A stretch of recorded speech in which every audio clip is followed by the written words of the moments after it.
जय हिंद। आज के क्लास में हम भारतीय संविधान के अनुच्छेद 11 के बारे में जानेंगे। अभी तक हमने 1 से लेकर के 10 तक अनुच्छेदों का अध्ययन कर लिया है। अगर आपने उन क्लासेज को नहीं देखा है तो वीडियो के डिस्क्रिप्शन में दिए गए लिंक से जाकर के देख सकते हैं। आइए हम अनुच्छेद 11 के बारे में जानते हैं। अनुच्छेद 11 संसद द्वारा नागरिकता के अधिकार का विधि द्वारा विनिमय किए जाने से संबंधित है। यह जो आपके सामने स्क्रीन पर दिख रहा है यह भारतीय संविधान की एक मूल प्रति है। और आइए इसमें जानते हैं कि अनुच्छेद 11 में क्या दिया गया है।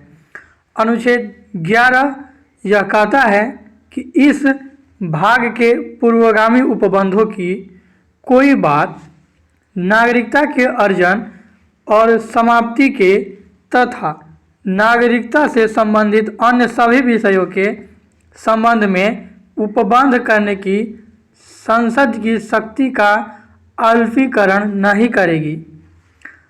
अर्थात अनुच्छेद 11 यह कहता है कि संसद द्वारा नागरिकता के अधिकार का विधि द्वारा विनिमय किया जाएगा।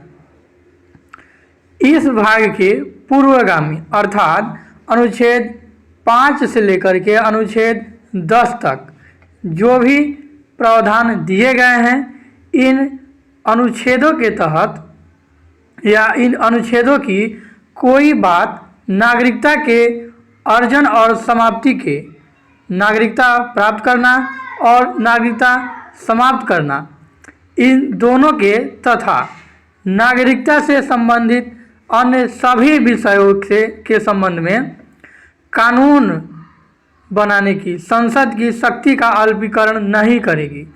अर्थात अनुच्छेद 11 संसद को यह अधिकार देता है कि संसद नागरिकता से संबंधित कानून बना सकती है, नागरिकता के अर्जन से संबंधित कानून बना सकती है, नागरिकता के समाप्ति से संबंधित कानून बना सकती है तथा नागरिकता से संबंधित जो भी कानून होंगे वे उन सब का अल्पीकरण अनुच्छेद 5 से 11 तक नहीं करेगी। और 5 से 10 तक जो भी अनुच्छेदों में दिया गया है वे सब संसद की नागरिकता से संबंधित कानून बनाने वाली शक्तियों का अल्पीकरण नहीं करेंगी। तो ये अनुच्छेद 11 कहता है। अनुच्छेद 11 भारतीय संसद को नागरिकता के अर्जन, समाप्ति तथा नागरिकता से संबंधित अन्य विषयों के कानून बनाने की शक्ति प्रदान करता है।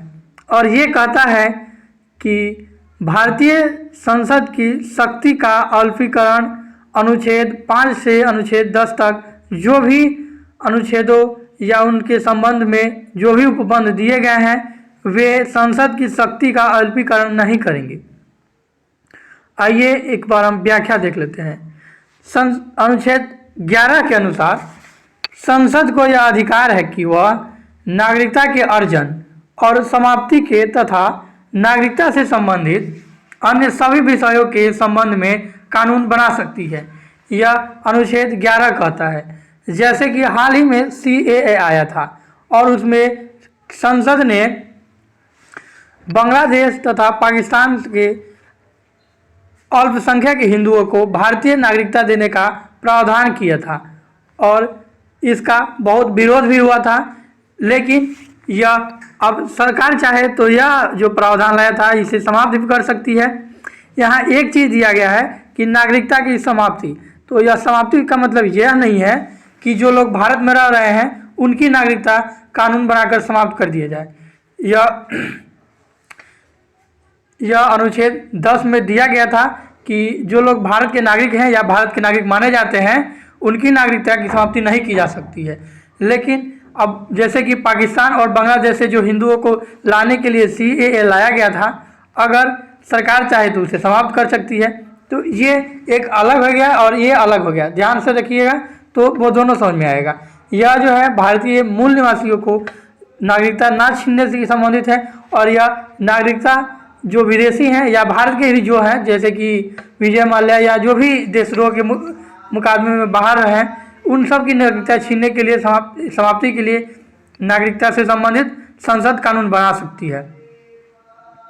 आइए एक बार अब हम अनुच्छेद 5 से 11 तक रिपीट कर लेते हैं, क्योंकि नागरिकता अनुच्छेद 5 से 11 तक है और आज हमने अनुच्छेद 5 से 11 पढ़ लिया है।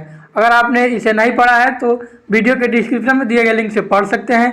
और अभी हम इसको एक बार रिपीट भी कर दे रहे हैं। कल के क्लास में हम आपको नागरिकता ही पढ़ाएंगे, लेकिन नागरिकता के उस क्लास में हम ये जानेंगे कि भारत की नागरिकता कैसे प्राप्त की जा सकती है, कैसे समाप्त की जा सकती है, और नागरिकता से संबंधित अन्य जो भी संविधान संशोधन हुए हैं आज तक या जो भी होने वाले हैं, उसमें जो भी परिवर्तन हो सकते हैं, इन सब के बारे में हम कल के आने वाले क्लास में देखेंगे।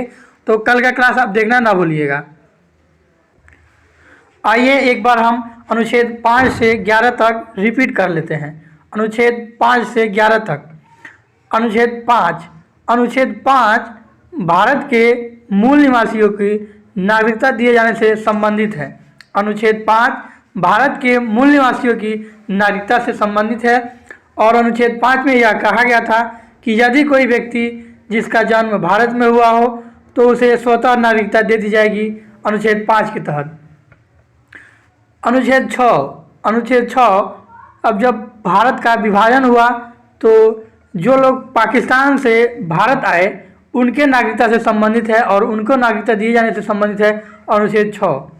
अनुच्छेद 7 जो लोग भारत छोड़ करके पाकिस्तान चले गए लेकिन बाद में फिर से वहाँ से रिटर्न होकर आ गए तो उन्हें अनुच्छेद 7 के तहत नागरिकता का प्रावधान किया गया है और उनको नागरिकता अनुच्छेद 7 के तहत दी जाती है।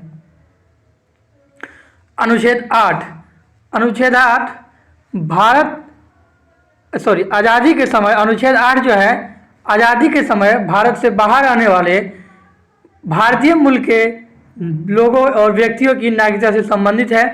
और अनुच्छेद 8 ये कहता है कि आज़ादी के समय जो लोग भारत से बाहर आ रहे हैं और उन्हें नागरिकता के लिए भारत के एम्बेसी में एक पंजीकरण प्रपत्र जमा करना होगा और उन्हें स्वतः नागरिकता दे दी जाएगी यह पंजीकरण प्रपत्र जमा करने के बाद। उसके बाद आता है अनुच्छेद 9।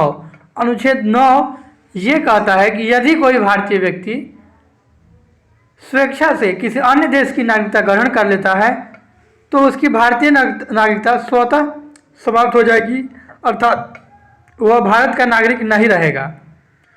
उसके बाद आता है अनुच्छेद 10।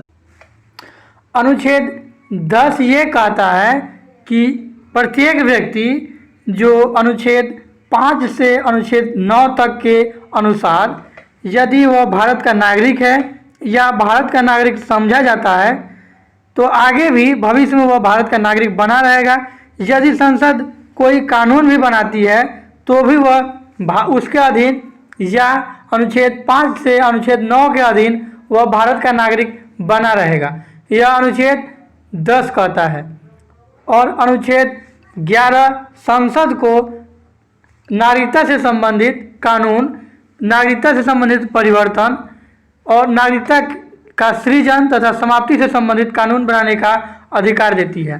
तो ये संविधान का अनुच्छेद 5 से 11 तक का रिवीजन था और अगले क्लास में हम अनुच्छेद 5 से 11 के बारे में ना पढ़ करके नागरिकता के बारे में जो अन्य विवरण है उनके बारे में पढ़ेंगे।